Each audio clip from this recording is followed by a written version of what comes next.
이스라엘 백성들은 출애굽 사건 하나만 가지고 하나님이 살아 계시다는 것을 믿었습니다. 어떤 형편과 처지에 있든지 그들이 다른 증거가 필요가 없었어요. 이스라엘 백성들에게 이와 같이 출애굽 사건이라는 부인할 수 없는 살아계신 하나님에 대한 간증이 있다면 예수를 믿는 우리에게도 똑같은 하나님이 살아계시다는 간증이 있습니다. 그것은 바로 예수님의 십자가와 부활 사건이라는 것이죠. 하나님이 살아계시는 것이 너무나도 분명함에도 불구하고 여전히 세상을 살아가는 동안에 하나님의 살아계시다는 것에 대한 확신이 없이 사는 그리스도인들이 너무나도 많습니다. 그 이유가 무엇입니까? 살아계신 하나님을 우상 섬기듯이 섬기면서 살았기 때문입니다. 하나님은 살아계신 하나님이시기 때문에 하나님을 진짜 믿는 사람은 반드시 하나님과 교제가 일어납니다. 매 순간 하나님께 그렇게 순종하는 삶을 살면서 정말로 하나님이 내 안에 살아계신 하나님이셔야 그 사람은 하나님을 진짜 믿는 사람인 것입니다. 우리가 그렇게 하나님과 교제하면서 하나님께 철저히 순종하면서 동행하는 삶을 사는 가운데 하나님께 예배한다면 하나님을 얼마나 기쁘시게 하겠습니까? 또 우리의 삶에는 그 예배 자체가 얼마나 복이 되겠습니까? 예수님은 우리에게 놀라운 약속의 말씀을 주셨습니다. 요한복음 7장 38절을 보면 나를 믿는 자는 성경의 이름과 같이 그 배에서 생수의 강이 흘러나오리라. 이렇게 약속의 말씀을 우리에게 허락해 주셨습니다. 그런데 왜 그렇게 예수를 믿는데도 내게는 생수가 흘러나오지 않는가? 그래서 하나님의 말씀을 더욱더 신뢰하지 못하는 안타까움도 있습니다. 여러분, 요한복음 14장 12절에 보면 주님께서요 더 놀라운 말씀을 주셨어요. 내가 진실로 진실로 너희에게 이르노니 나를 믿는 자는 내가 하는 일을 그도 할 것이요 또한 그보다 큰 일도 하리니 이는 내가 아버지께로 감이라. 분명히 예수님을 믿기는 하는데 예수님이 하신 일을 나도 할 것이다. 예수님이 하신 일보다 더 큰 일도 할 것이다. 이 말씀이 안 믿어지는 이유는 뭡니까? 분명히 예수님은 믿어요. 근데 예수님이 하신 일을 내가 할 거고 더 큰 일도 내가 할 거라는 말씀은 또 안 믿어져요. 이유가 뭡니까? 바로 예수님을 믿는 게 다르다는 겁니다. 여러분, 우리가 예수님을 믿는다고 하지만 다 똑같이 예수님을 믿는 게 아닙니다. 예수를 믿는 성도들마다 예수님을 믿는 수준의 차이가 있다는 거예요. 정도의 차이가 있다는 겁니다. 예수님은 내 모든 죄를 지시고 십자가에 죽으신 하나님이시다. 그래서 내 모든 죄가 사함 받았고 나는 하나님의 자녀가 되었고 이제는 내게 영생의 복을 주셨다. 물론 이게 예수님을 믿는 것입니다. 그러나 그 정도로 믿는 것으로는 내 속에서 생수의 강이 흘러나오고 예수님이 하신 일을 나도 하고 예수님이 하신 일보다 더 큰 일도 할 것이라고는 전혀 믿어지지 않습니다. 그러면 예수님을 어떻게 믿어야 그렇게 역사하실 것이라고 믿어지는 겁니까? 내 배에서 생수의 강이 흘러나오고 또 예수님이 하신 일도 나도 하고 그보다 더 큰 일도 하게 될 거라는 이 믿음을 어떤 믿음을 가져야, 예수님을 어떻게 믿어야 그런 믿음을 가지게 되느냐 하는 겁니다. 바로 요한복음 15장 5절의 말씀처럼 나는 포도나무고 너희는 가지라고 하는 이 말씀이 믿어져야 한다는 겁니다.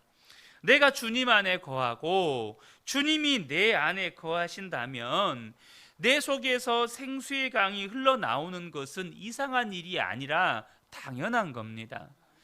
생수의 근원 되신 예수님이 내 안에 계시는 것이 분명하다면 내 배에서는 반드시 생수의 강이 흘러나와야 돼요. 마찬가지로 예수님이 하신 일을 내가 해야 돼요. 왜 그렇습니까? 내 안에 계신 이가 예수님이시니까. 내가 사는 것이 아니라 예수님이 사는 것이기 때문에 그렇습니다. 사도 바울이 갈라디아서 2장 20절에 고백합니다. 내가 그리스도와 함께 십자가에 못 박혔나니 이제는 내가 사는 것이 아니요 오직 내 안에 그리스도께서 사신 것이라. 오직 내 안에는 예수님만 사시는 거예요. 이 사실이 진짜 믿어지면 이렇게 예수님이 하시는 일도 나도 하게 되고 그보다 더 큰 일도 하리라는 그 말씀이 믿어지는 겁니다. 스펄전 목사님이 올바른 교리를 알면서도 망할 수 있다고 했습니다. 누구나 예수님을 믿기만 하면 구원받는다. 올바른 교리죠.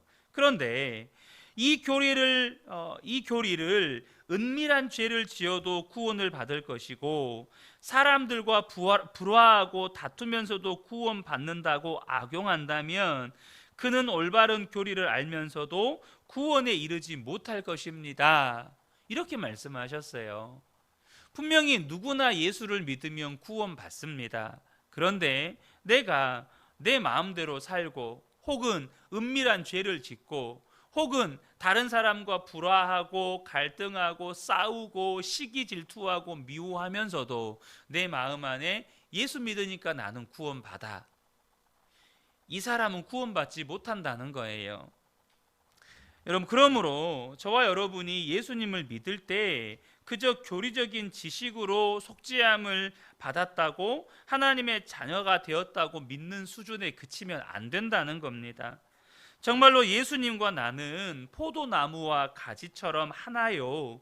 나는 주님 안에 있고 주님은 내 안에 계신 것을 믿을 수 있어야 비로소 예수님을 믿은 거예요. 우리가 어찌되었든지 자원에서 예배하는 것 자체가 우리의 영이 살았다는 증거입니다. 여러분, 누구나 다 하나님 앞에 나와 예배하지 않습니다. 하나님이 택하신 자녀들, 그 안에 예수 그리스도의 영이 있는 그 성도들을 성령께서 이끄셔야만 하나님 앞에 예배할 수 있는 거예요. 그것 자체로 정말 귀한 거죠. 영이 죽은 사람도 있는데 영이 살아있으니 얼마나 하나님을 예배하는 것이 복되겠습니까? 그러나 우리의 영이 살아있는 것만으로 만족하면 안 된다는 거예요. 우리의 영이 살아있는 것에 그치면 안 된다는 겁니다. 여러분, 병원 중환자실에 한번 가보세요. 그 사람들 다 살아있는 사람들입니다. 저도 저희 아버지를 중환자실에서 본 적이 있고 또 저희 하은이를 수술해서 중환자실에 이렇게 하룻밤 집어넣어서 밖에서 기다려봤지만 여러분, 중환자실에 있는 사람들, 여러분, 살아있는 것만으로도 감사할 때가 있어요. 교통사고가 났어요. 너무너무 크게 다쳤어요. 지금 중환자실로 갔대요. 수술하고 중환자실로 갔대요. 중환자실로 갔다는 말은 뭔 말입니까? 아직 살아있다는 거예요. 그것만으로도 얼마나 감사해요. 죽을 뻔했는데 살았으니까. 그런데 여러분, 중환자실에 있는 시간이 뭐 하루 이틀 만에 일반 병실로 옮기면 할렐루야 감사한데 중환자실에 한 달, 석 달, 1년이 지나도 산소호흡기를 떼지 못하는 거예요. 여러분, 그러면 얼마나 그것이 마음의 근심이 되고 얼마나 그것이 마음의 아픔이 됩니까? 분명히 중환자실에 있는 환자들은 이 호흡기만 떼면 다 영안실로 내려가는 겁니다. 그러나 중환자실에 계속 살고 있다면 그것은 여러분 너무너무 큰 문제인 거죠. 영적으로도 마찬가지라는 겁니다. 내 영이 살았다는 것, 그것은 정말로 감사할 일입니다. 그렇지만 내 영이 살아있는 것만으로 만족하며 살 것인가? 중환자실에 누워있는 환자와 같은 상태로 여러분 살기를 원하십니까? 예수님의 속죄하심의 은혜를 받았으면서 다른 사람은 용서할 수 없다면, 그 1만 달란트의 빚을 탕감받았으면서도 300데나리온의 빚진 자를 용서할 수 없다면 그 신앙은 영적으로 중환자실에 누워있는 환자와 똑같은 상태라는 것입니다. 예수를 믿으면서도 사랑이 안 돼요. 예수를 믿으면서도 용서가 안 돼요. 예수를 믿으면서도 고난이 여전히 두려워요. 예수를 믿으면서도 여전히 세상 먹고 사는 문제로 근심하면서 염려하면서 살아요. 그 사람의 영적인 상태는 중환자실에 누워있는 환자와 똑같다는 겁니다. 하나님은 살아계시고 내 안에 계시다고 믿으면 여러분, 죄는 끊어져야 돼요. 근데 하나님 살아계시다고 믿으면서 여전히 은밀한 죄를 짓고 살고 염려와 두려움의 문제가 해결되지 않고, 그렇다면 그 믿음은 여전히 중환자실에 누워있는 것과 똑같은 거죠. 천국과 영생이 있다고 믿으면서도 고난이 두렵고 마음에 기쁨이 없다면 그 사람의 믿음도 여전히 영적으로는 중환자실에 누워있는 상태와 똑같다는 것입니다. 교회가 예수님의 몸이라고 믿으면서도 교회 안에서 성도와 분열하고 다투고 싸우고 혈기 부리고 있다면 여전히 그 믿음은 중환자실에 누워있는 거예요. 사랑하는 성도 여러분, 예수님을 믿어도요, 영적으로 잠든 상태로 예수님을 믿으면 하나님이 살아계시다고 믿는다고 해도 우리의 삶에는 어떤 역사도 나타나지 않습니다. 저는 우리 모든 성도님들의 믿음이 정말로 예수님이 포도나무시고 나는 가지여서 날마다 예수님께 붙어 있어서 그 포도나무로부터 진액이 공급된 가지가 열매를 맺은 것 같이 날마다 여러분의 배에서 생수가 넘쳐나는 삶을 살게 되시기를 축복합니다. 우리의 문제는 하나님이 살아계시냐 안 계시냐가 아니에요. 하나님은 살아계십니다. 하나님은 살아계셔요. 출애굽 사건이 분명한 역사적 사실이고 예수님의 십자가와 부활이 분명한 역사적인 사실이라면 하나님은 진짜 살아계신 거예요. 그러면 우리의 문제는 뭐죠? 하나님이 살아계시냐 안 계시냐가 아니고 그 살아계신 하나님과의 관계에 문제가 있는 거예요. 살아계신 하나님은 믿는데 살아계신 하나님과 동행하지 않는다면 우리의 삶은 세상 사람들이 볼 때도 비난하고 조롱하는 삶이 되어버리고 만다는 겁니다. 가지가 그 나무에 붙어 있지 않으면 말라 죽어서 그것을 모아다가 던져서 불에 사름과 같은 삶이 되어버리는 거예요. 맛을 잃어버린 소금이 길에 버려져서 사람들의 밟힘과 같이 우리의 삶이 그렇게 되어버린다는 겁니다. 여러분, 중요한 것은 하나님 살아계시냐 안 계시냐가 아니에요. 그러니까 하나님한테 하나님 살아계십니까? 하나님 살아계시다면 어떻게 이럴 수 있습니까? 그거 따질 일이 아니라는 거예요. 이미 하나님은 살아계셔요. 그럼 뭐가 문제입니까? 그 살아계신 하나님을 내가 날마다 바라보고 살았느냐는 거예요. 그 살아계신 하나님과 날마다 친밀하게 동행하며 살았느냐는 거예요. 그러니까 따지고 들어야 할 것은 하나님이 아니고 나한테 따져야 돼요. 나한테. 그러니까 시편 기자가 뭐라고 말합니까? 내 영혼아, 네가 어찌하여 낙심하느냐? 너는 하나님을 바라라. 여러분, 하나님께 따지는 기도하지 마세요.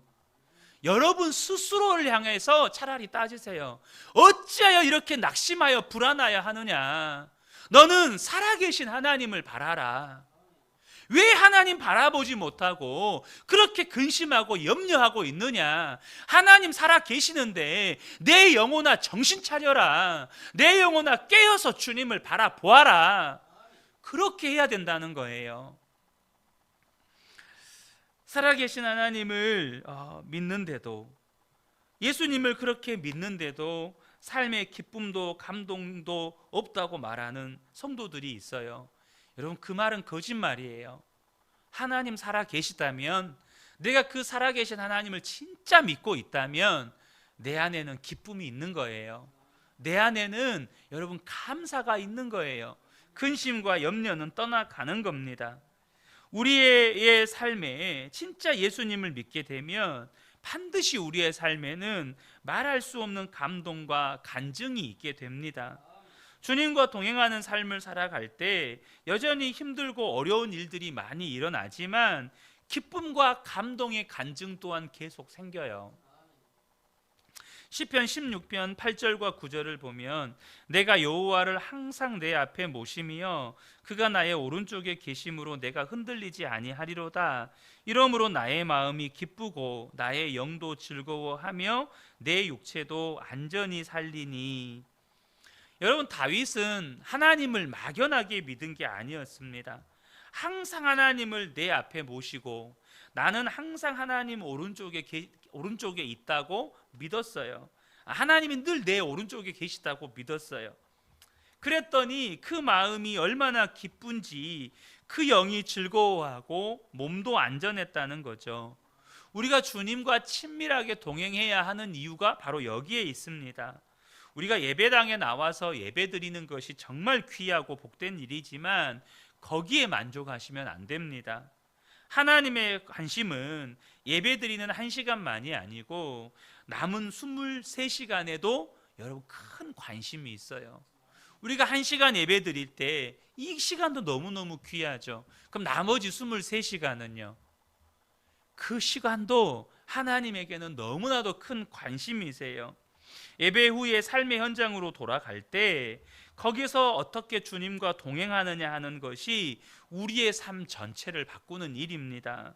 똑같은 예수님을 믿는데 왜 주님과 친밀히 동행하는 것이 성도마다 다를까요? 매일매일 매 순간 주님과 동행하는 삶에서 차이가 나는 거예요. 우리의 삶은 주님이 친히 살아계시기 때문에 주님이 우리와 교제하셔서 우리를 인도하기를 원하십니다. 주님과 동행하는 삶이 어떤 성도님들에게는 낯설고 힘들게 느껴질지 몰라요. 그런데 제가 특별히 우리 이제 나이 드신 우리 집사님, 권사님들 예수 동행일기 쓰는 것 자체가 스트레스죠. 왜냐하면 우리 어머니 세대들은 뭐 초등학교도 겨우 나오신 분들도 많고 그러다 보니까 이런 어법이나 문법 이런 것들도 옛날 방식으로 기억하는 분도 많고 또 그 자기 속에 있는 마음이나 생각을 글로 표현하는 것 자체가 엄청난 스트레스라는 거 저도 잘 압니다. 그럼에도 불구하고 제가 그 예수 동행일기를 통해서 은혜 받고 감동받는 것 중에 하나가 뭐냐면 그렇게 미숙한 그 글 속에서 하나님과 동행하는 삶의 은혜들이 고스란히 묻어나는 모습들이 너무나도 확연하게 보이고 예수 동행일기를 초창기 때 쓰셨던 것과 지금 예수 동행일기를 쓰시는 우리 성도님들의 모습이 그 글의 내용이 너무너무 달라요. 정말로 이런 표현이 그렇지만 정말로 그 믿음이 성장하는 게 보일 만큼 그 예수 동행일기에 쓰여져 있는 그 은혜가 다르다는 겁니다. 사랑하는 성도 여러분, 저와 여러분이 반드시 주님과 동행하는 삶을 사셔야 합니다. 중간에 힘들다고 포기하시면 안 돼요. 그렇게 10년, 20년을 산다고 생각을 해보세요. 그저 먹고 입고 사는 것에 정신이 바빠서 세상만 바라보면서 10년, 20년 살아요. 혹은 TV 예수 동행일기 쓰는 그 시간에 평상시 같으면 TV 드라마 봤겠죠. 드라마 보면서 10년, 20년 산다고 생각을 해보세요. 혹은 요즘엔 인터넷 있으니까 인터넷 보면서 10년, 20년 산다고 생각을 해보세요. 여러분, 어떤 차이가 있을까요? 매일매일 주님과 동행하면서 하루에 정말 어떤 분에게는 1시간, 2시간을 투자해야만 하는 그 일기시간, 일기를 써가면서 주님과 동행하는 삶을 10년, 20년을 살았어요. 여러분, 그 인생은 완전히 바뀌게 되어 있다는 겁니다. 여러분의 미래를 위한 가장 확실한 준비가 뭘까요? 오늘 하루를 살아계신 예수님과 동행하면서 사는 겁니다. 그것이 10년이 되고 20년이 됐을 때 여러분의 미래를 위한 그것보다 확실한 준비가 없어요. 사랑하는 성도 여러분, 우리 모든 성도님들의 삶에 주님 살아 계시니 날마다 주님과 동행하면서 살다가 여러분의 삶에 날마다 놀라운 기쁨의 간증들이 넘쳐나게 되시기를 예수님의 이름으로 축복합니다. 아멘.